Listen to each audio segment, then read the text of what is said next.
this group of men here that they witnessed all of Jesus' life. They were there at the baptism of John right from the beginning, and they were there at the very end and witnessed his resurrection. And we're going to take 2 of them, and the men of the congregation select 2 that they think are probably the best representatives, who are called Joseph or Jesus. Yeah, also Bar Saba. Yeah, I got Joseph called Bar Sabbas, also known as Justus. Justus, and Matthiyahu, or Matthew. Matthias. Or Matthias. Yeah. Right. It's all the same thing. Yeah. So they choose these 2 guys, and then they prayed and said, "You, Yehovah, know that which is in the hearts of all men. Show the one that you have chosen of these 2, that he might receive a portion of the service and emissaryship from which Judas departed to go to his place." And they threw the dice, and it fell on Matthiyahu, and he was numbered with the 11 emissaries. This is curious, and I've always been curious about this. It says they cast lots. The Uman and Thurman. This is basically like dice. Gotcha. It's kind of a, spin the bottle almost. We're going to spin this bottle, and God is going to make it stop on whichever one. They did that a lot. Yeah. They totally did that a lot. They requested a sign from God through some random chance of show your will. And he did. At least they believed he did. Yeah. So the lot fell on Matthiyahu, and they chose him. And now we're getting to 50 days. Shavuot. The Pentecost. Yep. It says, "And when the days of Shavuot were fulfilled," which is strange because Shavuot is only a one-day festival. But kind of need to understand that the Passover is the first of the feasts of God, the biblical feasts of the Lord, where they celebrate leaving Egypt and the painting the blood on the doors and leaving Egypt. And then right after that is the Feast of Unleavened Bread, which lasts for 7 days. Okay. And Yeshua, his life really correlates to this calendar, if you want to say that. He was crucified on Passover. He was raised from the dead on the Sabbath after Passover, which was also the Feast of First Fruits. Okay. And then from that Feast of First Fruits, they count 7 Sabbaths, which is 49 days. And then the following day is the 50th day, Pentecost, meaning 50, Shavuot. Here we go. Shavuot, it has to do with 7, not 50. But the reason why is because you're counting 7 Sabbaths. Gotcha. You're counting 7 Sabbaths, so they call it Shavuot. And it's the day after the 7th Sabbath. Exactly. And so all of these, now there's something curious you'll need to be aware of here, is that out of these 7 biblical holidays that are laid out in the Old Testament, 3 of them require every male over the age of 13 to travel to Jerusalem. You have to go to the place where the Lord has set up his worship, for Passover, for Shavuot, and for Sukkot, which is most likely when Yeshua was born, when the people live in tents for 7 days to remember that they lived in the wilderness for 40 years. Gotcha. So this is one of those feasts, Shavuot, when all of these people who worshipped the God of Israel from all over the world came to Jerusalem. And they say that in these high days of feasts in Jerusalem, there were millions of people there. And they slaughtered thousands and hundreds of thousands of lambs. And there were people from all over the world came to partake of this festival that is required by God. And so you would have, you got the temple is in Judea where the Jews live.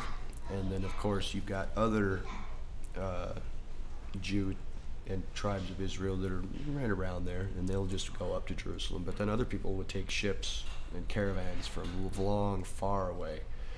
You see the Ethiopian eunuch who talks with Philip. You've heard of that? He was going to Jerusalem for one of the feasts. Just all of them are. And so this is important as he gets to the sermon of Pentecost and these people start speaking in tongues. This is the reason they begin to speak in tongues, because there's people from everywhere. Gotcha. And they don't speak Hebrew. They don't speak Judean. They don't speak Aramaic. Right. They've come to worship God, and they speak Greek, all different kinds of languages. Right. So here's what happens. And when the days of Shavuot were fulfilled, as all were assembled together as one, there was suddenly a sound from heaven like a powerful wind, and the entire house in which they were sitting was filled with it. And tongues that were divided appeared to them like fire, and sat upon each one of them. And all of them were filled with the Holy Spirit, and they began to speak in different languages, like which the Spirit gave them the ability to speak. And there were men who were dwelling in Jerusalem who feared God, Yehudim, which is basically proselytes, people who worship God from all over the nations that are under heaven. And when that sound occurred, all the people gathered and were troubled, because each one heard them that were speaking in their tongues. And all of them were perplexed and marveled, while saying to one another, all these who are speaking, behold, are they not Galileans? They're saying, wait, we see these guys talking in our languages, but they're from here. They're Galileans. They're fishermen from that lake over there. Right. How is it that we each hear them in our own tongue in which we were born?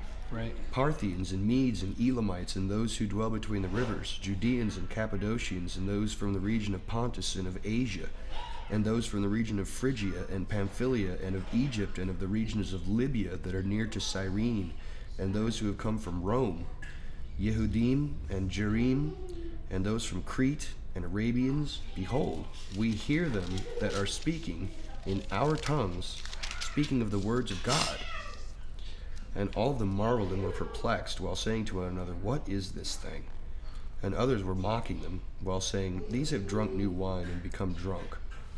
And afterward Simon Peter stood up with the 11 emissaries, and lifted up his voice, and said to them, men, Judeans, and all who are living in Jerusalem, let this be known to you, and hearken unto my words. For these are not drunk, as you have supposed, for behold, it is but the 3rd hour. That means it's 9 o'clock in the morning. Right.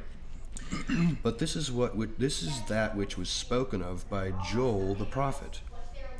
It will be in the last days, said God, I shall pour out my Spirit upon all flesh, and your sons will prophesy, and your daughters and your young men will see visions, and your old men will dream dreams. And upon my servants and upon my handmaids I shall pour out my Spirit in those days, and they will prophesy. And I shall give signs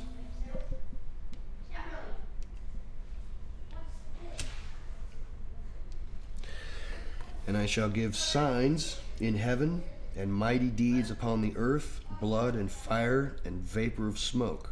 The sun will be turned into darkness, and the moon into blood, before the great and terrible day of Yehovah will come. And it will be that everyone who calls on the name of Yehovah will have life. Now, that's a curious statement, because he's going back to the prophet Joel. And this quote from the prophet Joel does not exactly line up with what we're seeing here, does it?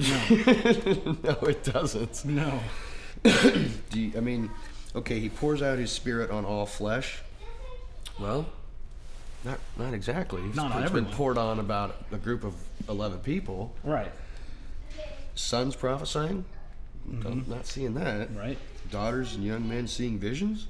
Not quite. Old men dreaming dreams? Right. Not exactly. Not exactly. And then I see signs in the heavens, and blood and fire and smoke and darkness and blood. We haven't seen any of this yet. Or have we? I don't know.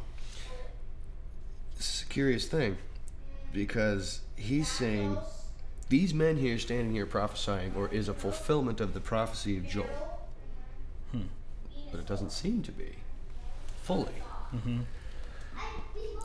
But that kind of goes along in line with some of these people who think, well, the Great Tribulation started as soon as Christ died. And since then, we have seen his Spirit poured out on a lot of flesh. Right. With his Spirit being given to Christians, people who worship Messiah everywhere. Right. We have seen prophecies from sons and daughters. We have seen vision. People have seen visions. Dreams. That lots of them did, and especially in those days, immediately following Christ's death. Especially in those days. Now, Do we see signs in heaven and mighty deeds upon the earth, and blood and fire and vapor of smoke? Not yet. Yeah, it all depends The on... sun turned into darkness and the moon into blood before the terrible day of Yehovah? Not yet. Haven't seen that one. Not yet. But I think that what Peter